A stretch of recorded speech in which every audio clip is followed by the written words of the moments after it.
ससुराल वालों,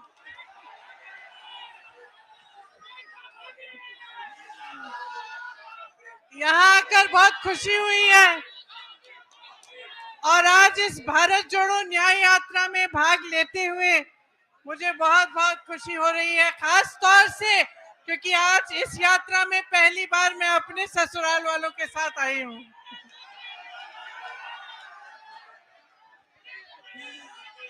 तो आपको याद होगा, बोलूं, आपको याद होगा मैं 2 साल पहले यहाँ आई थी, याद है? बड़ी मीटिंग हुई थी, बोलने दो भाई। आपको याद होगा 22 में मैं यहाँ आई थी, मीटिंग हुई थी बड़ी। अरे भैया बात सुनने दो, सुनने दो। और रोड शो भी हुआ था। मैं आपसे पूछना चाहती हूँ कि तब से आज तक कुछ बदला है? उस समय चुनाव था विधानसभा का, आपने भाजपा को जिताया, योगी जी को जिताया, 2 साल और उनको मौका मिला है। मैं आपसे पूछना चाहती हूं कि जो आपकी समस्याएं हैं, जो आपकी असली समस्याएं, आपका दुख है, जो महंगाई है, जो बेरोजगारी है, जो रोज रोज इन परीक्षाओं में जो पेपर लीक हो रहे हैं, जिनके लिए नौजवान बच्चे, आपके बच्चे मेहनत करते हैं, पढ़ते हैं, फीस भरते हैं, ये सिलसिला अभी तक जारी है कि नहीं कि पेपर लीक होते रहते हैं? बताइए, जारी है? तो जब आप 2 साल बाद सरकार चुन रहे थे, आप चुनाव में अपना वोट डाल रहे थे, तो मैं जानना चाहती हूं कि आप क्या सोच रहे थे? क्या आपने सोचा, सुनिए, क्या आपने सोचा कि यहाँ का विकास होगा? सोचा था? अब यहाँ पे पीतल के कारखाने हैं, बड़े बड़े पीतल के कारोबार हैं, क्या आपकी तरक्की हुई है? हुई है। जितनी भी मदद आपको सरकार से मिलनी थी वो बंद हो गई, ऊपर से जीएसटी, और जितना काम कर रहे थे उसका शायद आधा काम कर रहे होंगे आज। मुश्किलें कम हुई हैं या बढ़ी हैं? बढ़ गई हैं। यहाँ नौजवान है सारे, उस समय मैंने पूछा था रोजगार मिलता है? आज रोजगार मिल रहा है।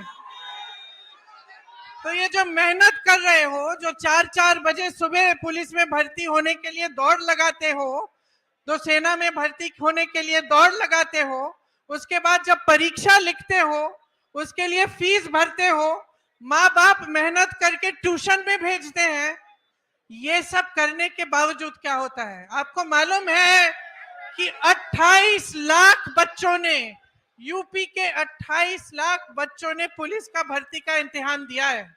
28 लाख, सोचो, इसका मतलब है कि यूपी के लगभग हर गांव में से 4 या 5 नौजवानों ने ये परीक्षा दी। एक आशा थी, एक उम्मीद थी उनके मन में, ये नहीं कि मुफ्त में कुछ मिल रहा है। पढ़ के मेहनत करके वो चाहते थे अपनी परीक्षा में पास हो। क्या हुआ? पेपर लीक हो गया। अब जब मैं यहाँ आई थी 22 में, तो मैंने आपसे कहा था कि हमने एक घोषणा पत्र बनाया था, उसमें हमने एक पूरा प्लान बनाया था, एक पूरी योजना बनाई थी कि ये जो पेपर लीक बार बार होते हैं, इसको रोकने की क्या योजना हो सकती है। उसमें जॉब कैलेंडर था, उसमें ये था कि एक कमीशन बनेगा और जितना भी अन्याय हुआ है उसको ठीक करने का काम होगा। और जॉब कैलेंडर में हर जो भी डेट था, परीक्षा का डेट, नियुक्ति की डेट, सारी पहले से तय, और जो उससे इधर उधर होता उसके खिलाफ कार्रवाई होती। तो ये तो 2-3 मुद्दे हैं, पूरे 10 मुद्दों का हमने एक पूरा प्लान बनाया था। तो मैं आपसे एक सीधी सीधी बात कहना चाहती हूँ, देखो, चुनाव फिर से आ रहा है कि नहीं? फिर से आपको अपना मत डालना पड़ेगा। अब आप खुद ही देख रहे हो, बार बार भाजपा की सरकार आ रही है, केंद्र में आ रही है, प्रदेश में आ रही है, आपकी बेरोजगारी बढ़ रही है, आपकी मुश्किलें बढ़ रही हैं। तब किसान आंदोलन कर रहे थे 2 साल पहले, आज किसान आंदोलन कर रहा है। तब सड़क पे बैठे थे ठंड में सर्दी में, आज बैठे हैं। तब उनकी सुनवाई नहीं थी, आज उनकी सुनवाई नहीं है। और इसी तरह से आप सोचिए, जब जब बुलडोजर चलता है इनका, तो किसके घरों पे चलता है? किसके घरों पे चलता है? जोर से बोलो। जिसने 6 किसानों को अपनी जीप के नीचे कुचला, उसके घर पे क्या बुलडोजर चला? जिसने महिलाओं के साथ अत्याचार किया, उसके घर पे बुलडोजर चला? जो ये पेपर लीक के घोटालों से पैसे खाए जा रहा है, उन लोगों के जिन्होंने पैसे खाए हैं, जो बार बार ये घोटाला करते हैं, बार बार लीक कराते हैं, उनके घरों में बुलडोजर चला? नहीं चला ना। सोचिए, ये सब बहुत बड़ी बड़ी बातें हैं दिखावे के लिए। ये जितने बड़े बड़े इश्तिहार आपको दिखते हैं, जिसमें आपको दिख रहा है कि बहुत तरक्की हो रही है, जब तक आपकी तरक्की नहीं होगी, जब तक आपको रोजगार नहीं मिलेगा, जब तक आपके पेपर लीक बंद हो नहीं होंगे, तब तक आपकी तरक्की नहीं हो सकती है। जब तक यहाँ की महिलाएं सुरक्षित ना हो, आगे बढ़ नहीं पाए, तब तक आपकी तरक्की नहीं हो रही है। तो मैं सिर्फ आपको, मैंने उस समय भी बोला और अभी भी बोल रही हूं, अपने अनुभव को देखो, अपने अनुभव को देखो कि भाई 5 सालों में, 10 सालों में मिला क्या है? नौकरी मिली, दुकान जाते हो तो सब्जी खरीद पाते हो।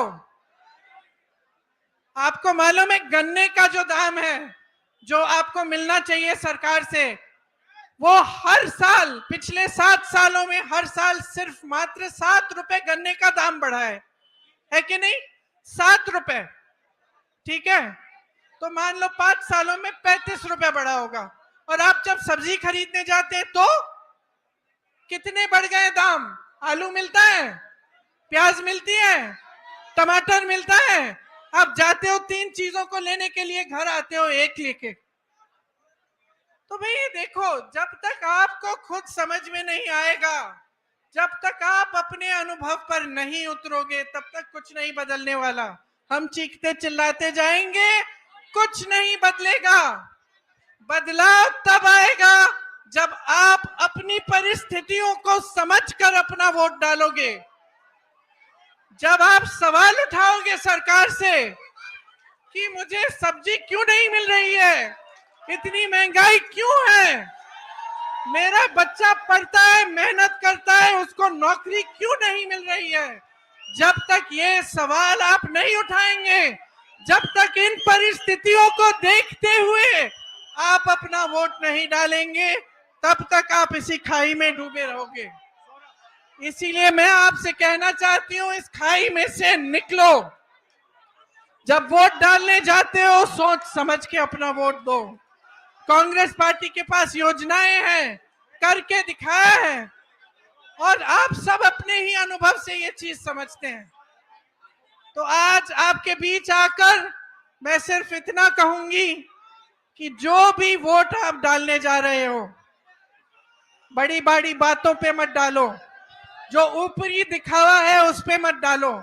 जो तुम्हारी जिंदगी में गुजर रहा है, जो तुम्हारा जीवन है, तुम्हारा अनुभव है, तुम्हारी परिस्थिति है, उसको सोच, उसको समझ के कि ये क्यों हो रहा है आपके साथ, तब वोट डालो।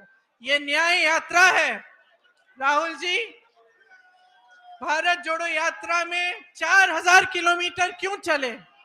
इस देश को एक रखने के लिए, ये कहने के लिए कि ये देश एक है, सब एकजुट हो जाओ, आगे बढ़ोगे। आज भारत जोड़ो न्याय यात्रा पे निकले हैं, तो इस यात्रा में न्याय शब्द क्यों जोड़ा है? न्याय शब्द इसलिए जोड़ा है क्योंकि आज यहाँ के नौजवानों के साथ, देश के नौजवानों के साथ अन्याय हो रहा है। आज देश की महिलाओं के साथ अन्याय हो रहा है। आप मेहनत करते हैं, आपके पेपर लीक होते हैं। आप मेहनत करते हैं, आपको नौकरी नहीं मिलती, रोजगार नहीं मिलता। आप मेहनत करते हैं, महंगाई का सामना करते हैं, किसानों का जो बकाया होता है वो नहीं मिलता, किसानों के कर्ज माफ नहीं होते, बड़े बड़े उद्योगपतियों के होते हैं। तो देखिए, मैं फिर से आग्रह करूंगी, आज आप इस यात्रा में जुड़ने आए हैं तो हमें देखने नहीं आए हैं, अपनी परिस्थिति को समझने आए हैं।